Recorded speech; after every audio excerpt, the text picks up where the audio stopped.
আচ্ছা, একটা ব্যাপার ভাবুন তো, যদি লক্ষ লক্ষ ছোট কিন্তু ভীষণ বুদ্ধিমান টেক প্লেয়ার মিলে একটা বিশাল টিম তৈরি হয়। আজকের আলোচনায় আমরা ঠিক এই জগৎটাকেই ঘুরে দেখব, ওয়্যারলেস সেন্সর নেটওয়ার্ক বা সংক্ষেপে WSN এর দুনিয়া। ঠিক ধরেছেন, এটাই হলো WSN এর আসল আইডিয়া। ভাবা যেতে পারে এটা একটা বিশাল টেকনোলজি টিম, আর আমরা এখন এর পুরো গেম প্ল্যানটা বুঝতে চলেছি। তো যে কোনো ভালো টিমের কথা বলতে গেলে প্রথমেই আসে প্লেয়ার্সদের কথা, তাই না? একটা WSN এর ক্ষেত্রে আমাদের মূল প্লেয়ার হল সেন্সর নোড। এই সেন্সর নোডকে অনেকটা একজন অলরাউন্ডার ক্রিকেটারের মতো ভাবা যায়।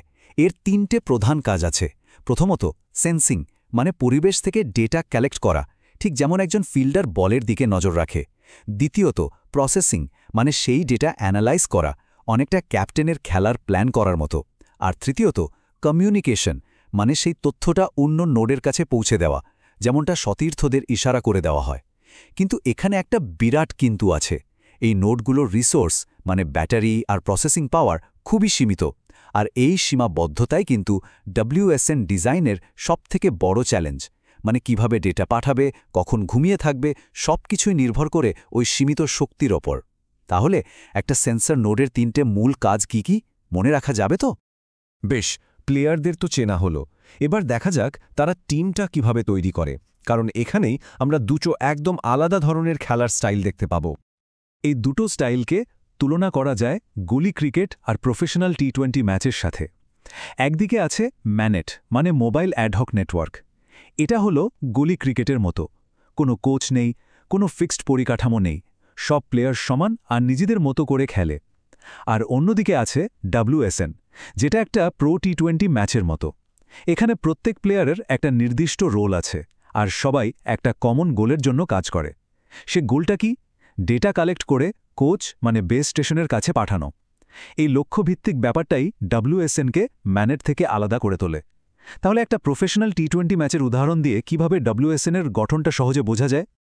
অনেক থিওরি তো হলো, এবার চলুন আমাদের WSN টিমকে একটা রিয়েল ম্যাচে নামানো যাক। ধরা যাক মিশনটা হলো একটা বিশাল জঙ্গলে কোথাও আগুন লাগলে সাথে সাথে সেটাকে ডিটেক্ট করা।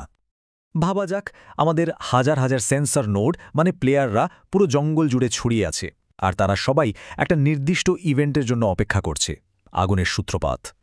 এবার ধরুন জঙ্গলের এক কোণায় একটা সেন্সর ধোঁয়া ডিটেক্ট করল। এখন ওটা কি মাঠের অন্য প্রান্তে থাকা কোচের কাছে চিৎকার করে খবরটা দেবে? একদমই না। ওটা ক্রিকেটের রিলে থ্রোয়ের মতো কাজ করবে। মানে অ্যালার্টটা তার সবচেয়ে কাছের নোটকে পাস করবে, সেই নোটটা তার পরেরটাকে। এভাবেই ডেটাটা এক নোট থেকে আরেক নোটে লাফিয়ে লাফিয়ে, মানে হপ করে, কোচের কাছে পৌঁছায়। এই পদ্ধতিটাকেই বলা হয় মাল্টি হপ কমিউনিকেশন। আর এর সবচেয়ে বড় সুবিধা হলো এনার্জি বাঁচানো। কারণ একটা নোট যদি একা অনেকটা দূরে ডেটা পাঠাতে চেষ্টা করে, তাহলে অনেক শক্তি খরচ হয়। তার চেয়ে ছোট ছোট ধাপে রিলে করে পাঠানো অনেক বেশি এফিশিয়েন্ট। তাহলে একজন প্লেয়ারের সরাসরি কোচের কাছে চিৎকার করার চেয়ে রিলে করে মেসেজ পাঠানোটা কেন বেশি কার্যকর? যে কোনো খেলার মতোই WSN-এরও কিছু কঠিন নিয়ম বা চ্যালেঞ্জ আছে, আর ইঞ্জিনিয়ারদের এই চ্যালেঞ্জগুলোকেই মাস্টার করতে হয়। চ্যালেঞ্জের লিস্টটা কিন্তু বেশ লম্বা। যেমন স্কেলেবিলিটি, মানে লক্ষ লক্ষ প্লেয়ারকে একসাথে ম্যানেজ করা। সিকিউরিটি, যাতে কোনো হ্যাকার টিমের সিগন্যাল জ্যাম বা চুরি করতে না পারে। আবার ধরুন এই প্লেয়ারদের অনেক সময় খুব কঠিন পরিবেশে কাজ করতে হয়, যেমন আগ্নেয়গিরি বা কোনো যুদ্ধক্ষেত্রে। কিন্তু এই সবকটা চ্যালেঞ্জের পেছনে একটা মূল কারণ লুকিয়ে আছে, আর সেটা হলো এনার্জি কনস্ট্রেন্ট বা শক্তির সীমাবদ্ধতা। ওই যে সীমিত ব্যাটারি লাইফ, ওটাই বাকি সব সমস্যাকে আরও জটিল করে তোলে। তাই তো ইঞ্জিনিয়ারদের সবসময় এমন ক্লেভার প্রোটোকল ডিজাইন করতে হয় যা প্রতিটা মাইক্রোওয়াট শক্তিও বাঁচিয়ে চলে। তাহলে WSN-এর অন্য সব চ্যালেঞ্জকে প্রভাবিত করে এমন সবচেয়ে বড় সীমাবদ্ধতা কোনটি? তো ম্যাচ তো শেষ, এবার একটু পোস্ট ম্যাচ অ্যানালিসিস করা যাক।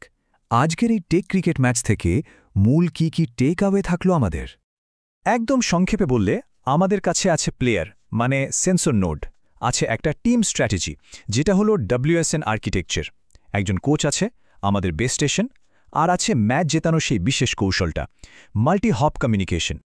ব্যাপারটা শুধু কয়েকটা ডিভাইস কালেক্ট করা নয়।